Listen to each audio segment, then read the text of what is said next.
The wrong enemy. How Japan built an entire submarine fleet to fight the wrong war. Japan entered the Pacific War with one of the most sophisticated submarine forces in the world. Its boats were fast, well-armed, and technologically advanced. Some were the largest submarines ever built, displacing more than 5,000 tons. Some carried aircraft. Some could circumnavigate the globe without refueling. Its crews were trained, disciplined, and ready. Yet by 1945, Japan's merchant fleet had been virtually erased from the ocean, not by naval battles, not by carrier strikes, by submarines, but not Japanese submarines. The paradox is striking. Japan possessed the weapons, needed to defend its lifeline, and they never used them for that purpose. Instead, Japanese submarines spent the war hunting warships, engaging in fleet actions, and executing missions designed for a conflict that never materialized. Meanwhile, American submarines quietly dismantled Japan's ability to sustain itself. This was not a story of technological failure or lack of courage. Japanese submariners were among the most skilled in the world. Their boats incorporated innovations that other navies would not match for years. The problem was not capability. It was purpose. This was a failure of doctrine, a strategic misalignment so profound that an entire branch of military power fought the wrong war from beginning to end. And the consequences were not merely tactical. They were existential. To understand how this happened, you have to understand what Japan believed a submarine was for. And to understand that, you have to go back to the years before the war when Japanese naval planners were building a fleet designed for a specific kind of conflict. Japanese naval thinking in the years before the Pacific War was shaped by a single obsession, the decisive battle. This concept dominated strategic planning and influenced every aspect of force structure, from the design of capital ships to the training of crews. The belief was straightforward. War with the United States, if it came, would be decided by a single massive engagement between battleship fleets. This confrontation would occur somewhere in the Western Pacific, likely near Japanese controlled waters, and its outcome would determine the war's trajectory. One side would be broken, the other would dictate terms. This was not an abstract theory. It was woven into the institutional identity of the Imperial Japanese Navy. Officers were taught to think in terms of climactic confrontation. Games simulated this scenario repeatedly. Force structure reflected the requirements of that single moment. Everything else was preparation. Carriers existed to weaken the enemy fleet before the engagement. Cruisers screened the battleships. Destroyers launched torpedoes and defended against air attack. Every ship, every weapon, every tactic was evaluated based on its contribution to that decisive moment. And submarines? They had a very specific role. They were fleet auxiliaries. Their mission was to scout ahead of the main force, locate enemy capital ships, and attrite them before the decisive battle. Japanese submarine doctrine emphasized attacks on warships, particularly battleships, and carriers.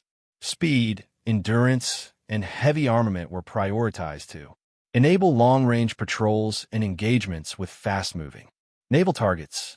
The ideal Japanese submarine was fast enough to intercept enemy task forces, powerful enough to damage capital ships, and capable of operating for months without support. This was not unreasonable within its own framework. If the war was going to be decided by a climactic fleet action, then every asset should support that aim. Submarines designed to hunt merchants would be misallocated resources. They would contribute nothing to the battle that mattered.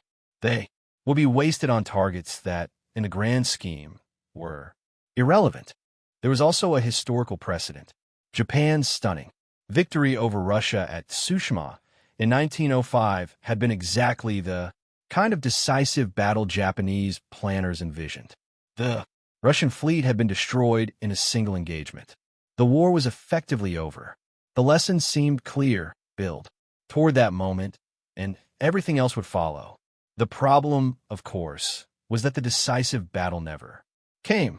Or rather, it came in a form Japanese planners never anticipated.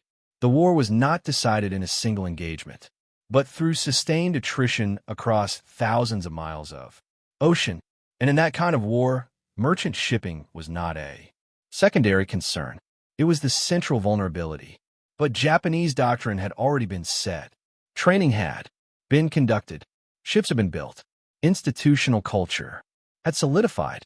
And once set, it proved remarkably resistant to change, even as the war unfolded in ways that contradicted every assumption. Japan's submarine force reflected the doctrine it served. The I-class boats were among the largest submarines in the world, some displacing over 3,500 tons. Later models, the I-400 class, exceeded 5,000 tons, making them the largest submarines built until the nuclear age. They were fast on the surface, capable of sustained speeds of 18 to 23 knots, allowing them to keep pace with or overtake surface fleets. This was critical for their intended role. If a submarine was going to intercept a carrier task, force steaming at 25 knots, it needed speed to position itself ahead of the formation. They carried powerful torpedoes designed for attacks on armored warships. The Type 95 torpedo, standard on Japanese submarines, was a sophisticated weapon with a large warhead and long range.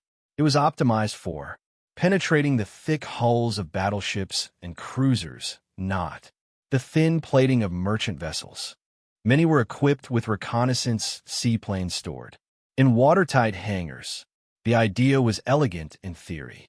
The submarine could surface, assemble the aircraft, launch it from a catapult, and scout beyond the visual horizon to look at enemy formation.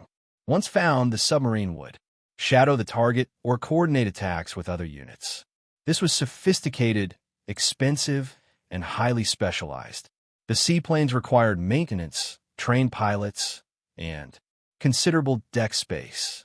The hangars had to be watertight, which added weight and complexity. Launching and recovering the aircraft exposed the submarine to detection for extended periods. But if the mission was to hunt enemy fleets across vast expanses of ocean, the capability made sense.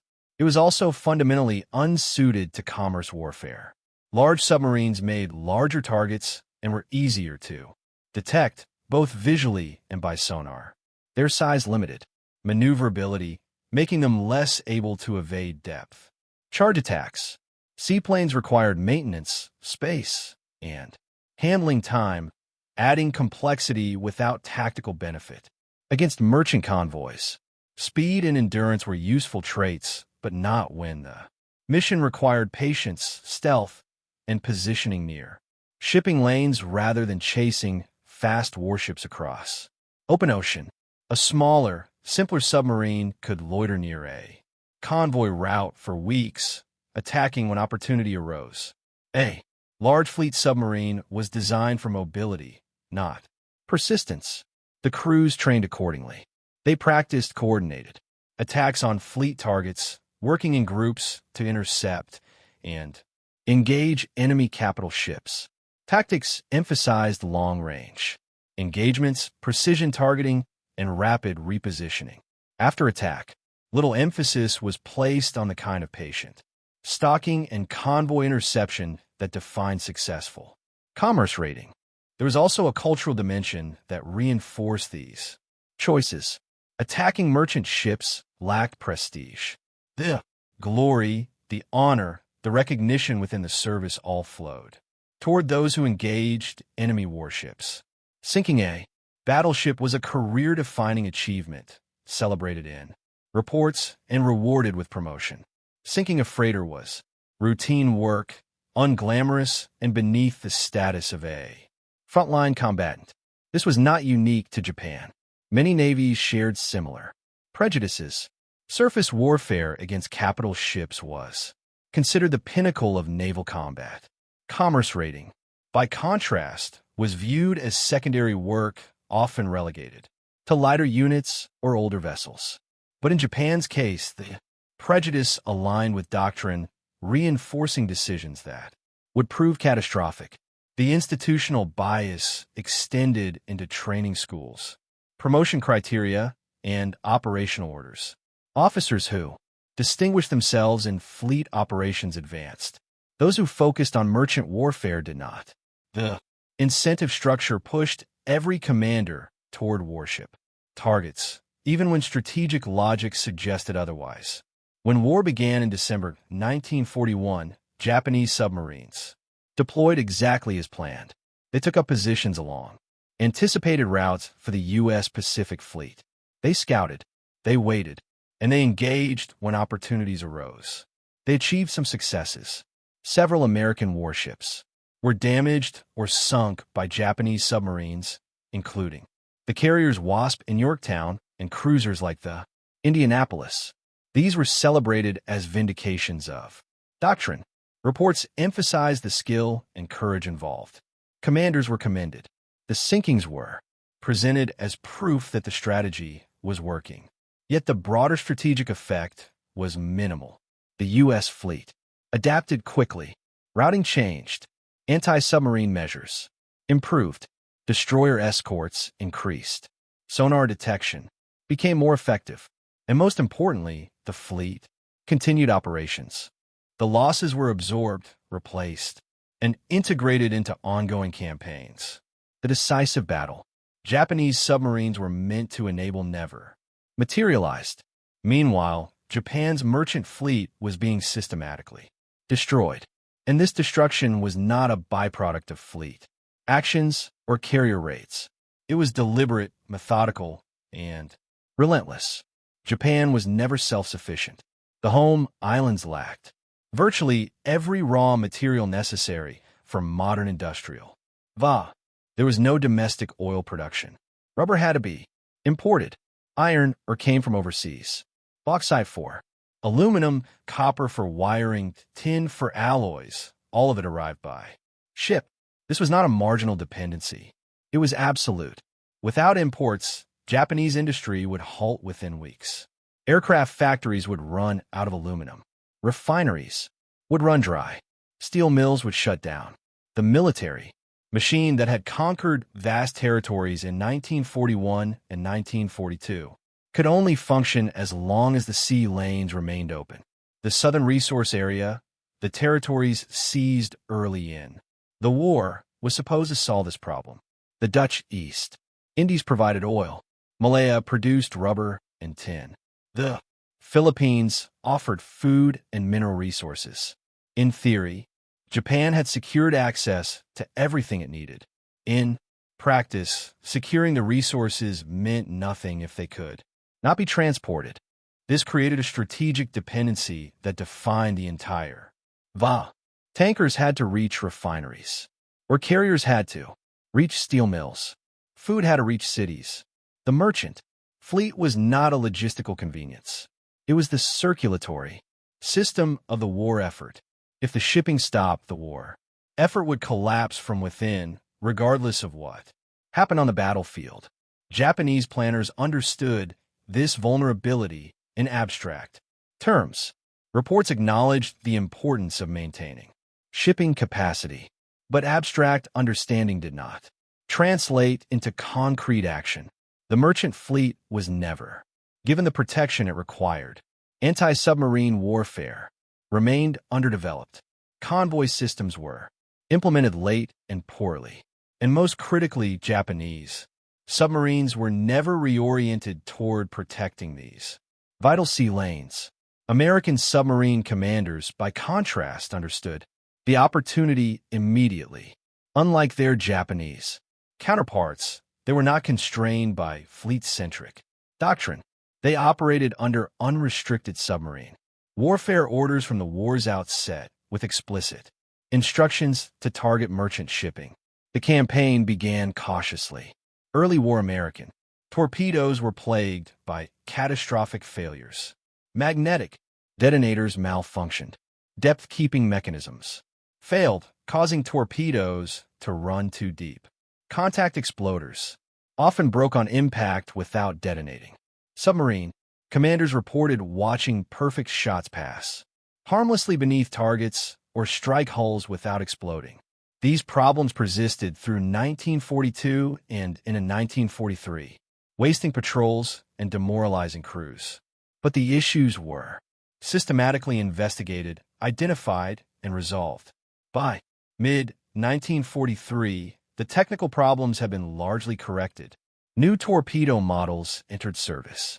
Firing procedures were refined, and from that point onward, the destruction was methodical and devastating.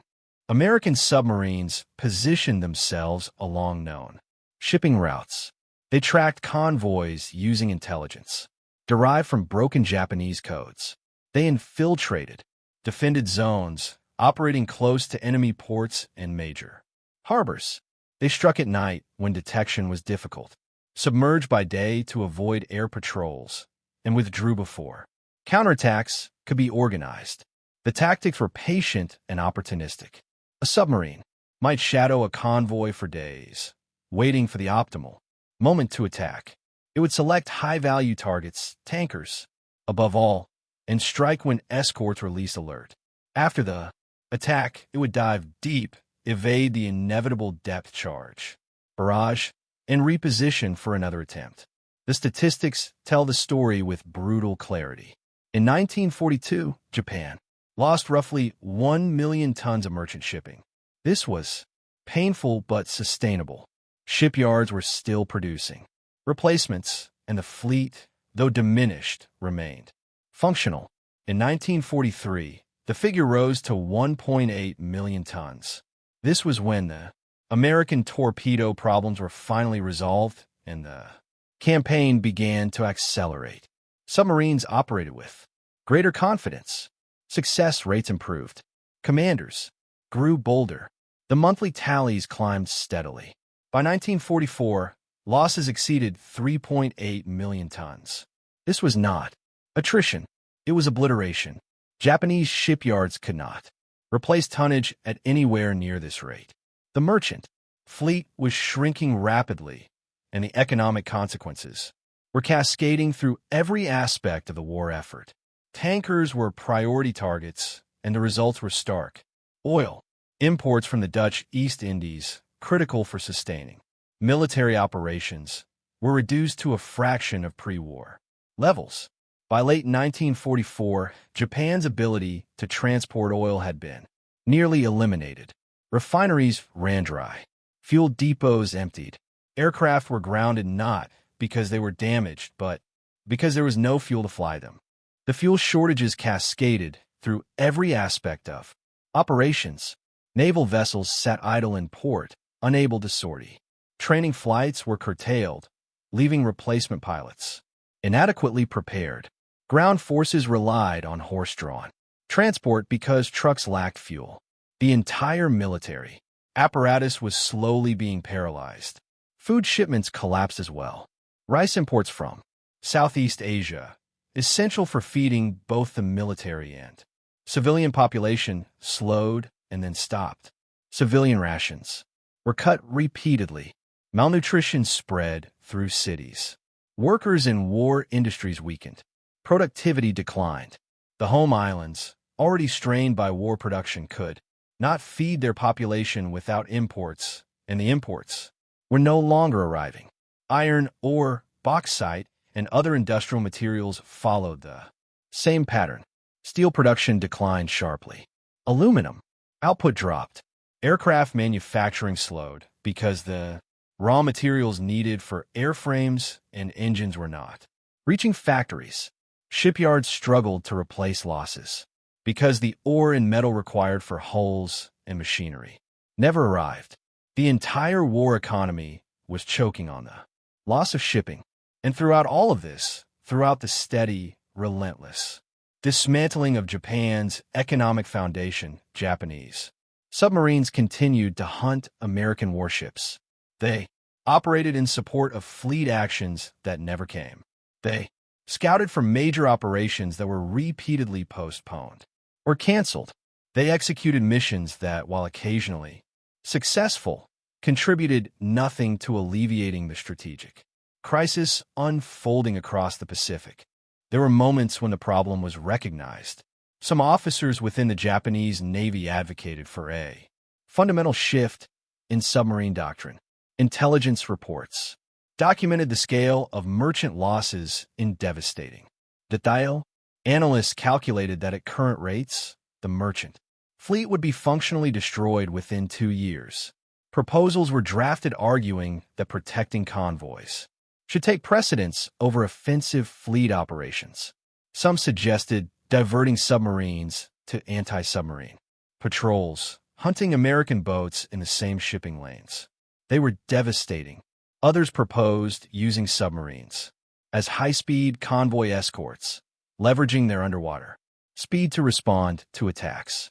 The proposals went nowhere. Doctrine was entrenched. Submarines were fleet assets, not convoy escorts or defensive units. Reassigning them to merchant protection was seen as a misuse of their capabilities, a waste of expensive, sophisticated platforms on unglamorous work. Moreover, the institutional bias against merchant warfare remained strong. Protecting freighters lacked the prestige of engaging enemy capital ships. There was also a deeper structural issue. Japan did not have a comprehensive convoy system for most of the war. Merchant ships sailed independently or in loosely organized groups without dedicated escorts. This was partly a resource problem. Escorts were scarce, but it was also a doctrinal one. The importance of convoy protection had never been fully internalized. Anti-submarine warfare as a discipline was neglected. Detection equipment was inadequate. Sonar technology lagged behind Allied developments. Depth charges were available but often poorly employed. Tactics were improvised rather than systematically developed. Training for anti-submarine operations was minimal. The entire apparatus needed to defend merchant shipping simply did not exist in any meaningful form. By the time a formal convoy system was finally implemented, in late 1943, it was far too late. American submarines had already established dominance. They had refined their tactics, identified the most vulnerable routes, and learned how to penetrate whatever defenses existed. Japanese escorts were too few, too poorly equipped, and too inexperienced to counter the threat effectively. Convoys provided some protection. Losses per voyage decreased slightly, but they could not reverse the trajectory. The merchant fleet continued to shrink. By 1945, what remained was either trapped in port by fuel shortages or confined to short coastal routes within the home islands, hugging the shore where air cover might offer some protection. The decision to continue offensive submarine operations, even as the merchant fleet disintegrated, reflected a broader rigidity in Japanese strategic thinking. Doctrine, once established, was treated as immutable. Adaptation required. Admitting error and institutional culture made that nearly impossible. There were layers of resistance to change. At the operational level, commanders had been trained for fleet warfare. Retraining for commerce raiding or convoy escort would take time and resources. At the institutional level, the submarine service had built its identity around fleet operations. Prestige, promotion, and recognition all flowed from that mission. Changing it threatened careers and status. At the strategic level, admitting that submarine doctrine had been fundamentally wrong would call into question the broader framework of naval planning. If submarines should have been used differently, what else was wrong? The implications were too threatening to confront directly, so they were avoided, and operations continued along the same established lines. Individual submarine commanders occasionally acted independently, attacking merchant targets when the opportunity arose and no warship alternatives were available. But these were exceptions, not policy. Orders continued to emphasize warship targets. Performance evaluations rewarded attacks on military vessels. The system incentivized behavior that worsened Japan's strategic position, and the system remained unchanged. The contrast with American doctrine is instructive and reveals how different institutional cultures produced radically different outcomes from similar tools. The United States entered the war with its own doctrinal biases. American submarines, like their Japanese counterparts, had been conceived primarily as fleet auxiliaries. War plans assumed they would operate in support of the battle line, scouting and harassing enemy formations. Early patrols reflected this thinking. American submarines, initially focused on fleet operations in many early attacks, targeted warships rather than merchants. Commanders sought out carriers and battleships, hoping for the kind of dramatic sinking that would earn recognition and validate the submarine's role in the fleet. But the shift came quickly, driven by operational experience, intelligence analysis, and institutional flexibility. Within months of the war's start, the emphasis changed. Commerce warfare became the primary mission. Unrestricted submarine warfare was authorized explicitly, removing any ambiguity about targeting merchant ships.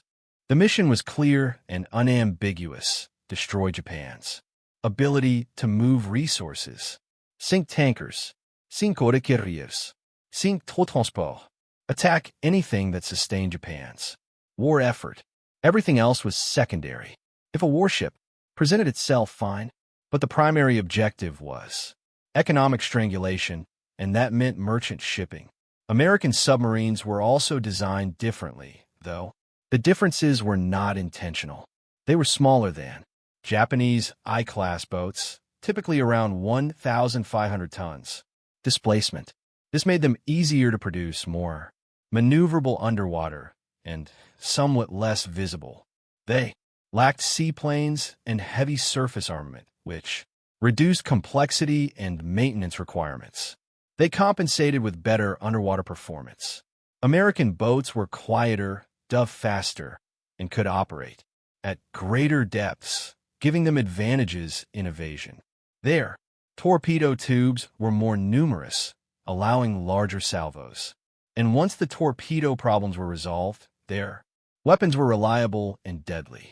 Crew training emphasized stealth, patience, and opportunistic targeting. Commanders were given broad operational latitude. They could interpret orders flexibly, adapting to conditions as they found them. If a convoy appeared more valuable than a warship, they attacked the convoy. If conditions favored evasion over engagement, they withdrew. Success was measured in tonnage sunk, not ship type. This flexibility extended to tactics.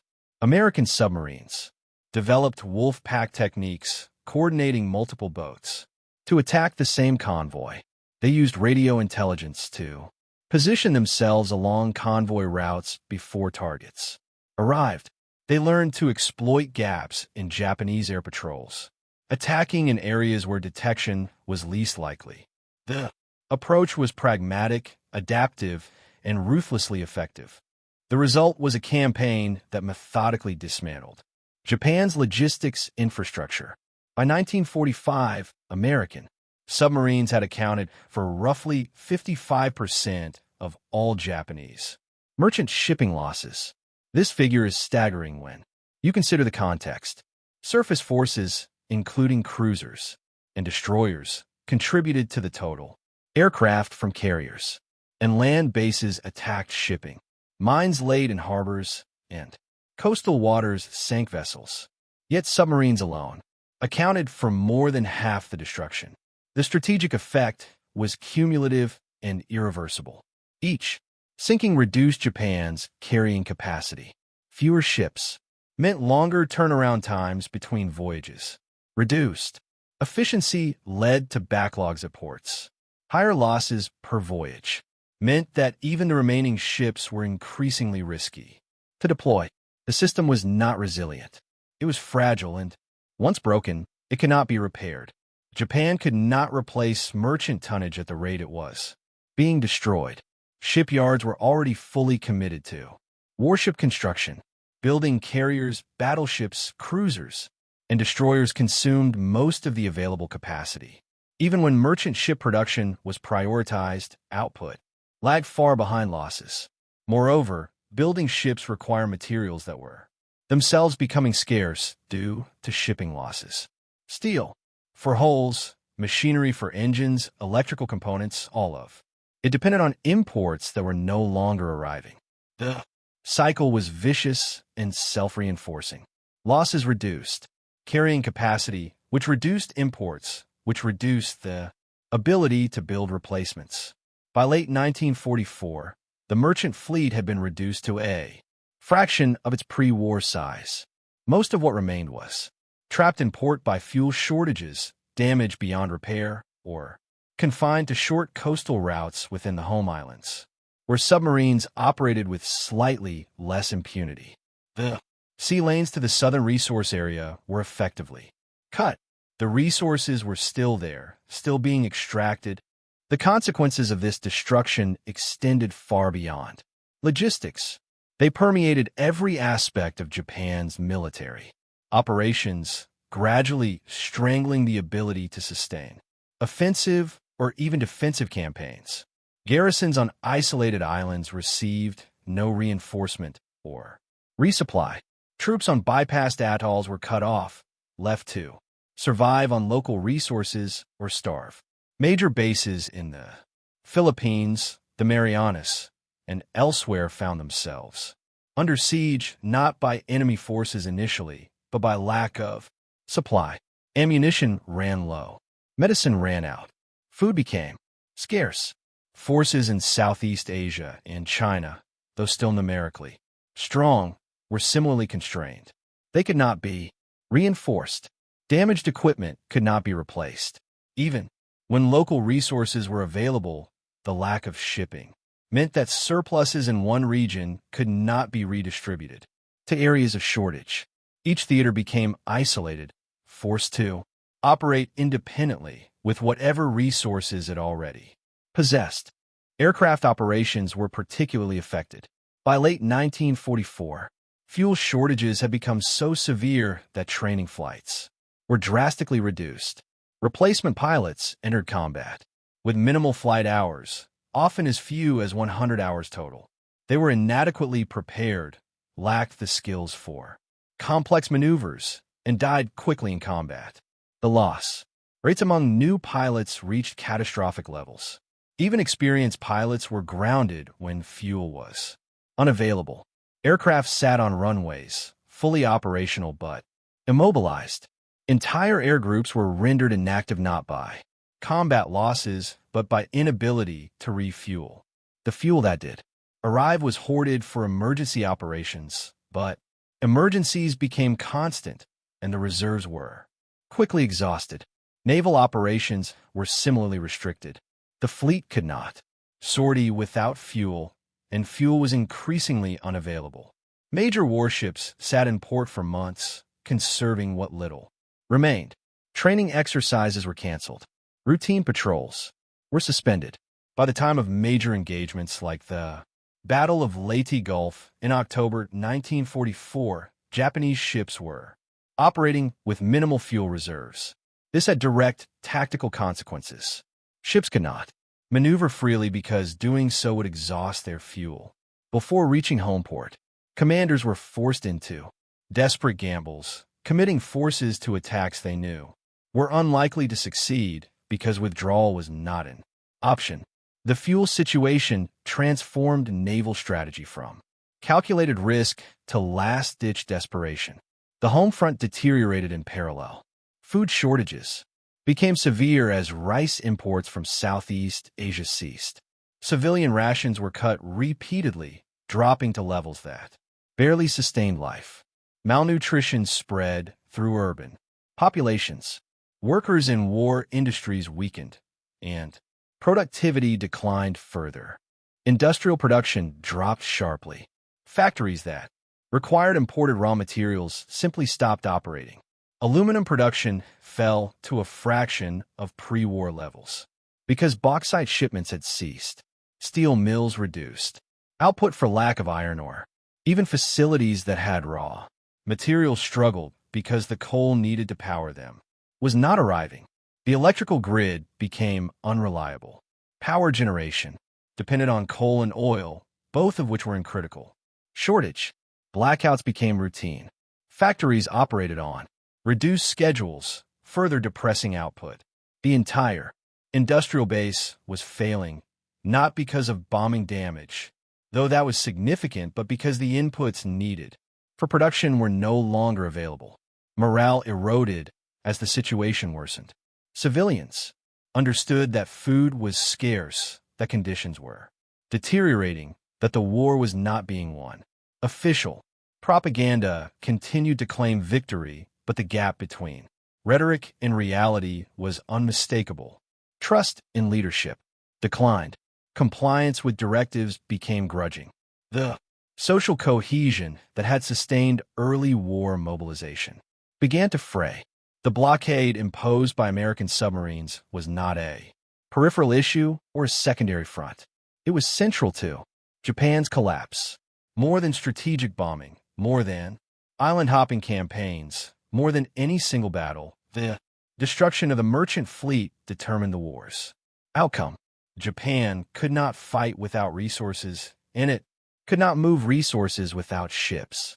And yet, throughout this entire period, throughout the steady, inexorable strangulation of Japan's war economy, Japanese submarines continued to pursue warship targets. They operated in support of fleet actions that never occurred. They scouted for offensives that were canceled. They executed missions that, while occasionally producing individual successes, contributed nothing to alleviating the strategic catastrophe. There were some late war adaptations, but they came far too late and were fundamentally misguided. A few submarines were diverted to transport missions carrying critical supplies to isolated garrisons that could no longer be reached by surface vessels. This was an admission of desperation, not a change in doctrine. Using submarines as transports was inefficient and dangerous. They could carry only small cargoes compared to merchant ships. Their size and slow underwater speed made them vulnerable to air and surface attack. Many were lost on these missions, achieving little beyond delivering token supplies to garrisons that were doomed regardless. The irony was profound and bitter.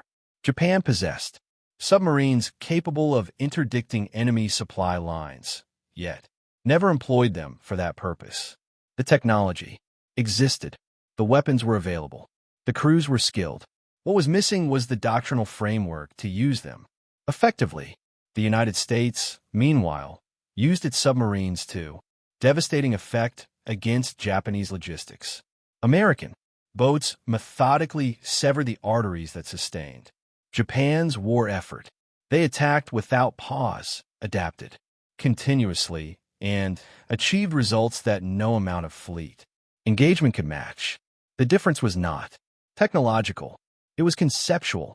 After the war, the misuse of Japan's submarine force became a subject of intense analysis among military historians, former officers, and strategic theorists. Veterans both, Japanese and Allied, attempted to understand how such a capable force had been rendered strategically irrelevant. Some blamed technological choices. The emphasis on large, complex submarines had created a force that was difficult to maintain, expensive to operate, and vulnerable to detection. The seaplane-equipped boats were particularly problematic. They required specialized facilities for maintenance, consumed disproportionate resources, and delivered minimal tactical value. The aircraft themselves were fragile, difficult to launch in rough seas, and vulnerable once airborne. The size of the submarines also worked against them. Larger boats had greater endurance and could carry more weapons, but they were easier to detect and slower to dive when threatened. In the increasingly sophisticated anti-submarine warfare environment of 1943 and beyond, size became a liability. Smaller, simpler submarines might have been more effective in commerce warfare roles. Others pointed to training and organizational culture. The focus on prestige targets and offensive operations meant that crews were unprepared for the patient, methodical work of commerce warfare. Stalking convoys required different skills than intercepting fast warships. Positioning along shipping routes demanded different judgment than fleet operations.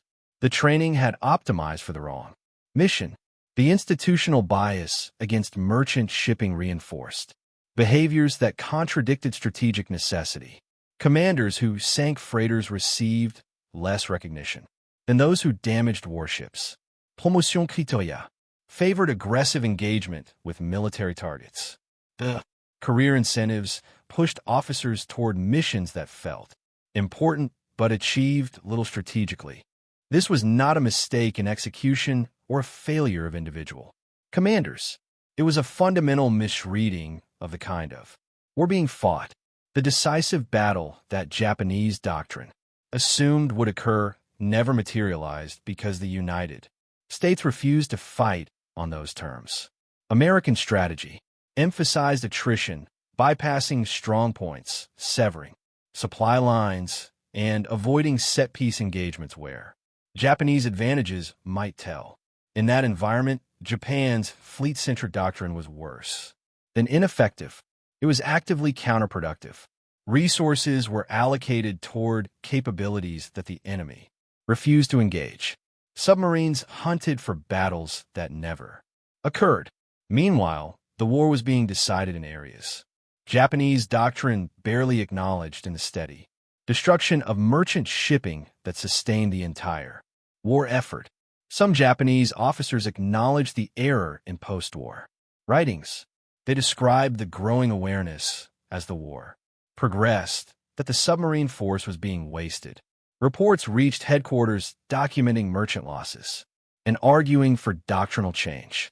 Proposals were drafted, some quite detailed, outlining how submarines could be reoriented toward commerce protection or even offensive commerce warfare against Allied shipping. But by then, momentum and institutional inertia made change nearly impossible. Doctrine had calcified into orthodoxy. The submarine service had built its identity around fleet operations. Changing that identity required not just new orders, but a complete restructuring of training, evaluation, and institutional culture. The system resisted, and the war continued on its established trajectory. There's also a broader lesson here about strategic adaptability. Wars rarely unfold as planned. Initial assumptions prove wrong. Tactics that seem sound are countered. Technologies develop in unexpected directions. The ability to recognize when fundamental assumptions no longer hold and adjust accordingly is often more important than the quality of the original plan. Japan's submarine doctrine was coherent and logical within its framework. If the war had been decided by a single fleet engagement, submarines optimized for that role would have been valuable. But that war never happened. The actual war was about logistics, attrition, and industrial capacity. Submarines could have played a decisive role in that conflict, but only if doctrine had been flexible enough to recognize and adapt to reality. The failure to adapt turned an asset into a liability. The submarines consumed resources, tied down crews, and achieved little of strategic value. They represented a massive investment that produced minimal return because the strategic framework guiding their employment was obsolete. From the war's outset, the story of Japan's submarine force is not about incompetence or cowardice. The submarines were well built, incorporating advanced technology and innovative design. The crews were highly skilled, among the best trained in any navy. The officers were dedicated, often willing to undertake suicidal missions when ordered. What failed was not execution, but vision. Japan designed its submarine force to fight a specific kind of war, a war of decisive fleet engagements where submarines would play a supporting role in weakening the enemy before the climactic battle. That war never happened. Instead, Japan found itself in a war of attrition and logistics, where the ability to move resources mattered more than the ability to sink battleships.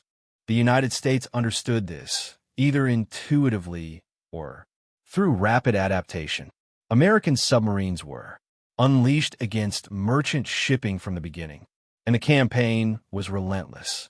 By war's end, Japan's merchant fleet was effectively destroyed, and the nation's ability to sustain military operations had been shattered.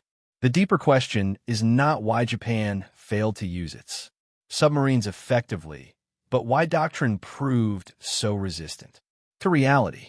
Part of the answer lies in institutional culture. The submarine service had defined itself around fleet operations. Changing that definition threatened identity, prestige, and career structures. Part lies in the psychological difficulty of admitting error. 2. Acknowledge that submarine doctrine was fundamentally flawed would have required admitting that years of planning, training, and construction had been misguided. That admission carried professional and political consequences that made it easier to continue on the established path, even as evidence of failure mounted. Part lies in the way strategic assumptions, once embedded, become nearly impossible to dislodge. The decisive battle concept had shaped Japanese naval thinking for decades. It was woven into doctrine, training, and institutional culture. Abandoning it would have required abandoning the entire framework of naval strategy. The cost of that admission was too high, so the framework persisted even as the war it described failed to materialize. Wars test not only material strength, but also intellectual flexibility, the ability to recognize when assumptions are wrong, adapt strategies accordingly, and implement changes. Despite institutional resistance, often determines outcomes more decisively than technological superiority or numerical advantage. Japan's submarine force was a test case in the dangers of doctrinal rigidity. The tools existed. The opportunity was there. Submarines capable of interdicting supply lines were available in significant numbers. What was missing was the willingness to see the war as it was, not as it was imagined to be. The United States, by contrast, demonstrated remarkable adaptability. American doctrine was also initially flawed. Early submarine operations reflected fleet-centric thinking, similar to Japan's.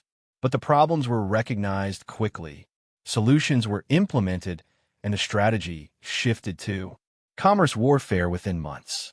That flexibility, more than any technological advantage, determined the outcome of the submarine war in the Pacific. In the end, Japan's submarines spent the war hunting ghosts.